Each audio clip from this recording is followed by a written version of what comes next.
Hello, serendipity.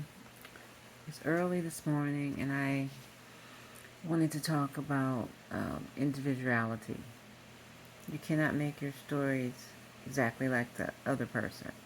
You have to think about what makes your story unique and different for yourself. I think it's so normal for people to always just go and make stories based on what the other person's story is and what they how they sold that story. You thinking about how much money you might have gotten from or other people have gotten from a story like that.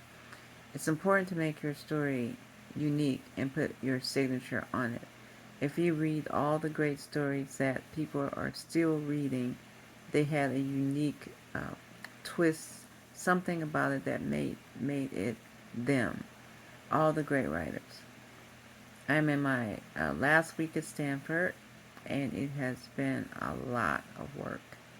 I have learned so much, but in order for me to learn, I have to also implement what I've learned and write so that the teacher know that I'm understanding what I'm writing. A lot of times writing or writers are looked at as being lazy, but being a writer takes a lot of discipline and a lot of self-focus. So many things has to be in place in order for you to be able to write regular. You have to organize your schedule.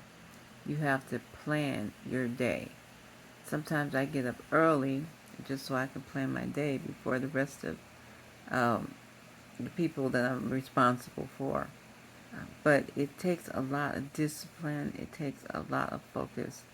And if you cannot do that, that's why so many writers can't keep up with the pace of writing. Writing is very popular. Years ago, being a writer was looked at as being a negative thing, but now the competition is way harder because now you're dealing with people who have different cultural backgrounds, and their story might have uniqueness that and elements that your story doesn't have. Now, I'm not saying sell yourself short, no, but you have to think about what makes your story stand out in front of. Right now, the class I'm in is like 15 people, and when I was in my MFA program, I thought I was signing up, it was just like 8, but we would get together with residencies and we would have to compete with our stories, 15 other people, and they come from different backgrounds and also different ages. So you got to look at what is it that you do well, and that's what you write about, and focus on your own story. Like and subscribe. Serendipity